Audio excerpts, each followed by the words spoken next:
All right.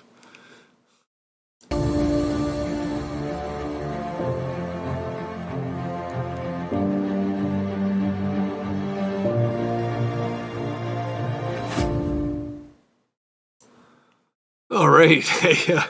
Yeah. Here we are in the old channel, temporary. The new channel will be up on the next broadcast. They evidently have a 24-hour. You got to be set up for 24 hours before they let you do anything, but that's not going to stop us. So we're here, we're live. Welcome aboard. Glad you guys are here. We're going to move right into the goodness today. We have some goodness for you. We're going to be talking about early things that you manage in a recording. As you guys know, we had set up a little bit of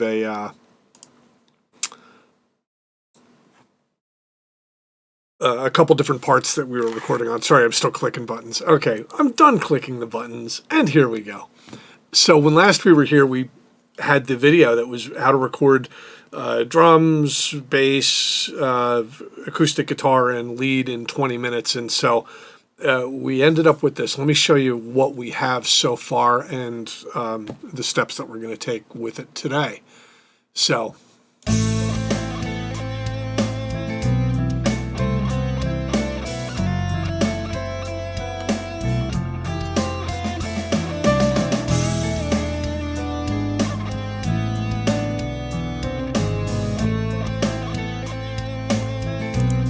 okay, so it's a looping part. It's 6 bars long, and I got to tell you, we threw this together using, in the previous video, MT Power Drummer, free plugin, Ample Bass, Ample free plugin bass, the Ample acoustic guitar, and we recorded a live guitar track, DI. We recorded it DI, and then we added effects, the overdrive and some delays, again, using free plugins and just some of the stock delay and stuff from Ableton. It came out pretty good, but I think the first thing that we want to address on this is where we lay in the spectrum with all of this. I'm not happy with the bass. So we're going to address that first. But before we do that, let me do a quick spectrum analysis on this thing. I'll walk you through what I normally do at this point. All right. So set up on the master channel over here, I have my Console 1. Console 1 is it's a controller with I think like 15, 20 knobs on it, and it controls an SSL channel strip, which has filters, EQ, compression, that type of stuff. But you can do this with any EQ plugin, especially if it has low pass filter and high pass filter. So here's what we got.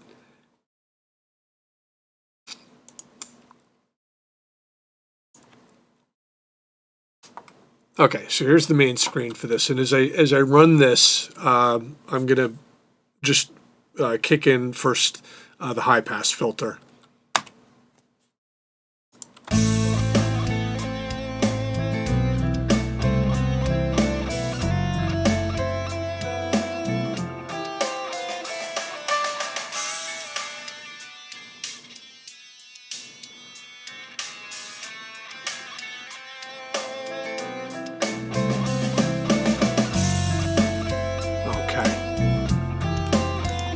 And what that's allowing me to do at this stage is it's letting me hear at what point am I hearing different things in the mix from the bass up through the treble. I don't know if it's easy to see on the screen. Let me get you a little bit closer to what we're looking at here. All right. Yeah, I can get that pretty close on there. All right. So I'm going to run the same thing again. Start with no cut. Here we go.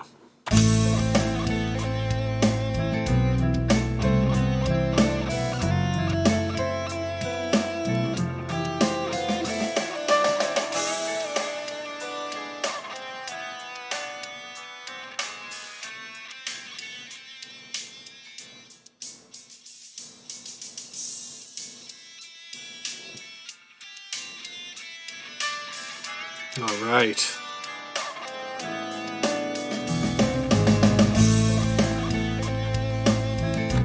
I'm going to do the same thing from the top down using a low pass filter.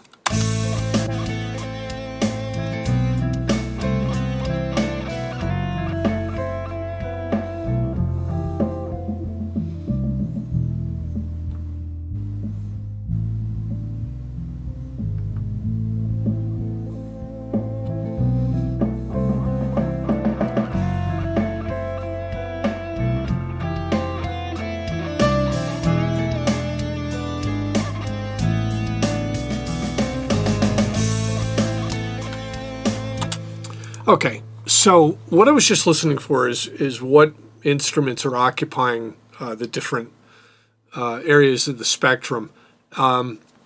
If you've watched this channel a little bit, you know that I don't necessarily reach for the EQ as the first thing that I do. I try to build the song logically so that the instruments sit where they sit.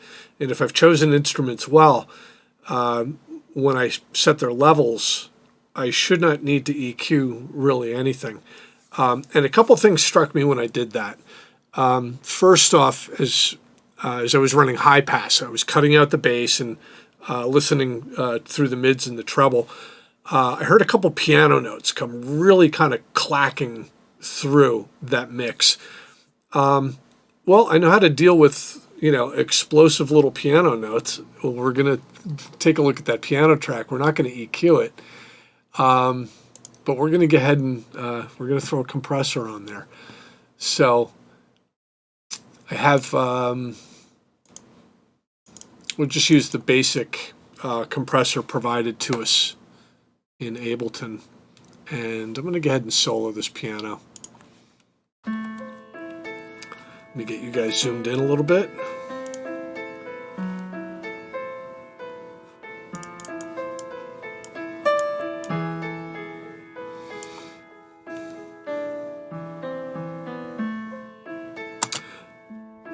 Okay, so as you can see, I'm not anywhere near threshold on this. So I can grab this threshold line. Let me get and pull it down. And we'll start here and see if it's just cutting the peaks off the volume.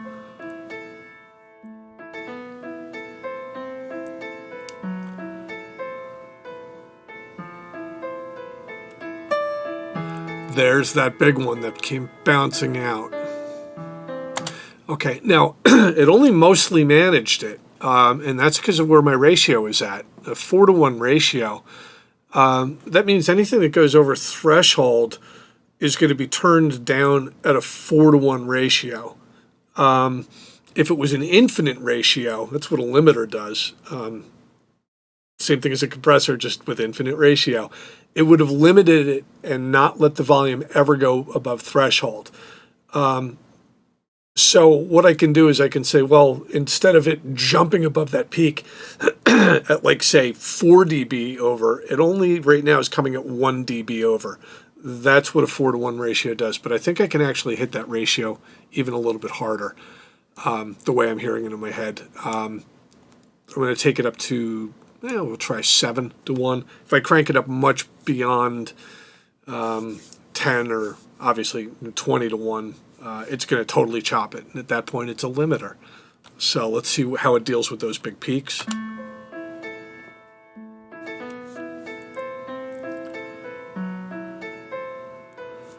Right now, not doing much. And then, and you can see right where those peaks hit, right where those peaks went by, that's when it gained down the volume.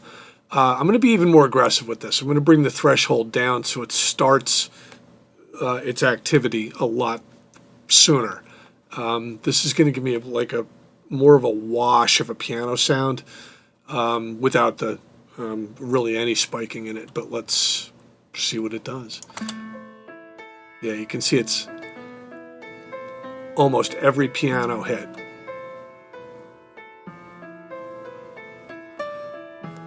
Yeah, and it really grabbed that big one here. All right, so that's more than what I want, but I have a better idea now. So let me bring the threshold up. We'll go halfway between where we were and where we are.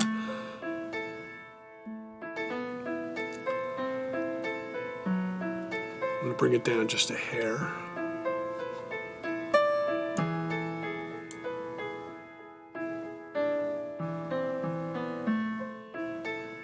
Yeah, I like the sound of that. It's a lot smoother than what we had before. So this should sit set better in the mix.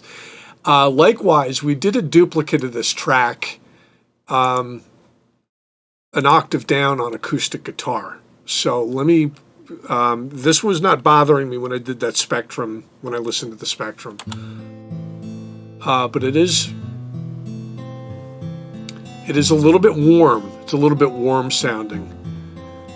So for this, I don't really think compression is how I would deal with this. Let me bring in one of the rare moments that I actually use EQ. We'll bring in EQ8.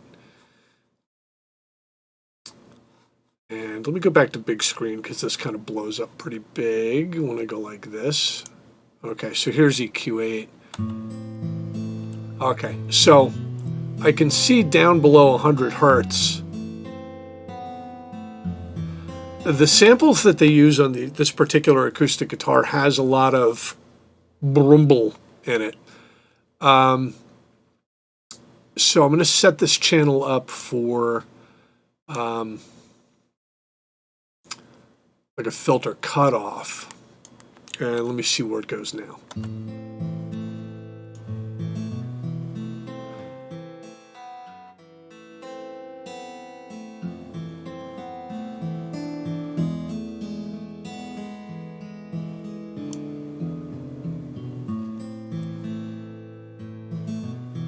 Okay, I'm going to bring up a little bit of the treble as well.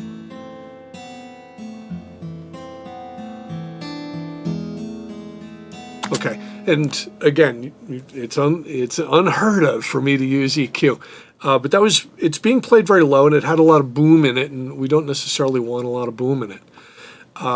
If you guys are seeing residual low frequencies that are hanging up on the graph, that's I think partly because they have super long release times on some of these. All right, so let me back this back down. All right, we're going to look at the piano along with the guitar. So I'm going to solo them both. Right now I have the guitar pan slightly to the left and the piano slightly to the right. Let's see what we got.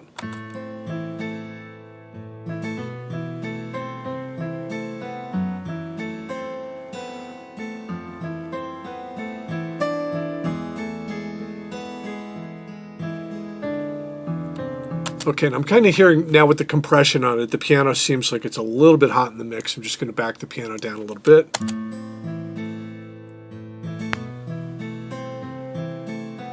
Okay, that's better. We did the bass yesterday. I'm going to take a quick look at this with you guys, and I know what it was that I was not necessarily really a fan of. We did fix this weird parameter they have on it on the acoustic guitar, but we didn't do it on the bass. When we look at the ample bass, it's got this standard mode here. The weird thing about it is if you switch from a note where it's being played on one string to a new note being played on the same string, the plugin is designed to automatically get rid of the previous note because you can't play two notes on the same string at the same time.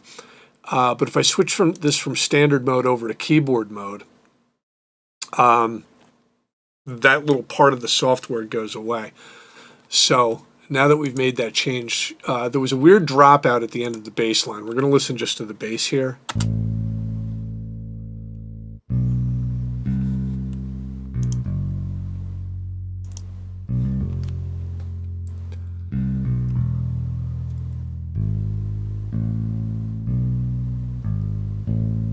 Okay, there's also, that's fixed now. It doesn't have that weird dropout, which is cool. But I'm not really sure that I am in love with every single note that's on this thing. So we've got the list of notes that are being played up here. Let me run all of it with the mix.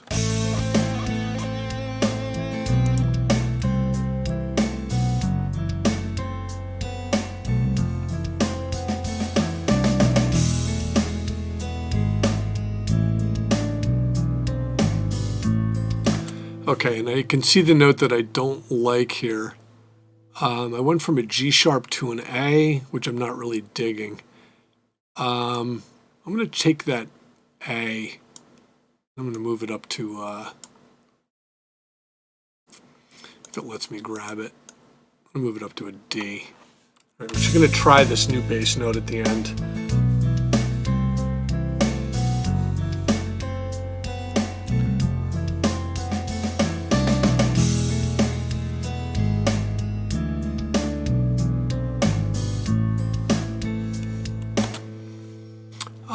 It was okay. I think I actually want it on E. We'll give it a try. It was worth a listen.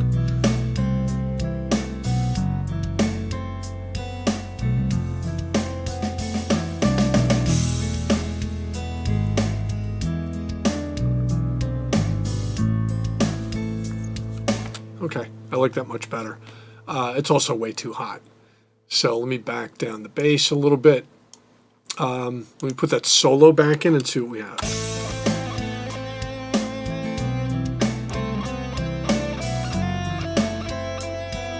Solo's too hot, bringing it down.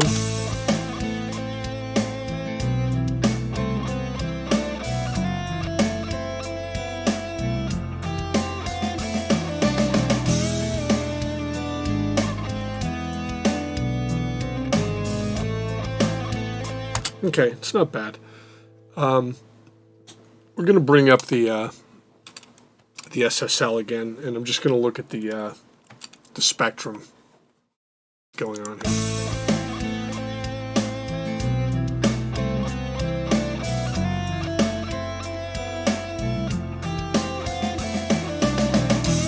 And I'm just going to trim ever so slightly.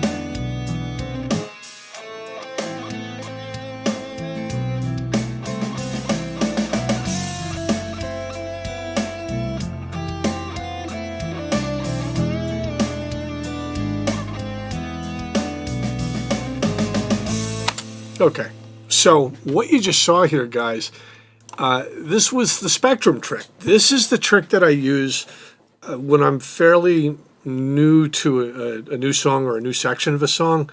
When I'm getting started out, I want to listen to a sweep come up, low or high pass filter all the way up, and I listen to low pass filter all the way down. And what I'm listening for is anything that sounds too hot, anything that's out of place. If I have rumbling in the bass section, like a conflict between kick and bass guitar, this is a good time to kind of identify where those issues are and take steps to work around it. For this, it was fairly easy. It was just a little bit of compression on the piano and just a little bit of a high-pass filter, probably around 40 hertz. I think that's a combination of things. I think the ample plugins, the bass and the acoustic guitar, tend to be quite boomy. Their samples are very full spectrum samples on it, so they need to be kind of like tweaked a little bit. But I just managed that in the master rather than on individual channels. But I think the overall effect that we're getting here, I think this is kind of nice.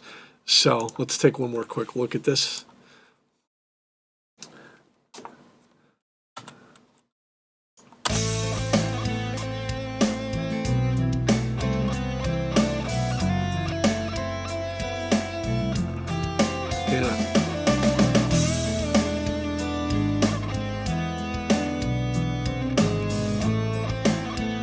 Okay, and we definitely have the bass issue fixed from last time, and I'm pretty happy. I'm pretty happy with the with what we have here so far, and that's a bonus because going forward, as we write the next part, we might write using a lot of the same instrumentation. I don't have to deal with this twice. It's set up. It's ready to go for the whole rest of the song, and the spectrum analysis that you saw me do, I will do that when I have a few tracks down and I'm just starting to get into a song. It's going to make me do things differently as I go through the whole rest of the song. As I'm maybe bringing in vocal or something like that, I'm very aware of what's going to need to come out of the mix or to leave room for the vocals or that type of thing. just so I have a better idea where I'm headed. That's going to help my workflow overall, and give me a decent result at the end. All right, guys. This was our first broadcast on the new channel, but YouTube said it requires 24 hours for it to be on the new channel. So I'm going to bring it over, but this is probably the last one of these type of broadcasts that we're doing on the old channel, and so everything from here on out will be on the new channel. This is Home Recording Studio Zone TV channel on YouTube, and hope you guys had fun. Thanks for coming, and we'll talk to you guys soon.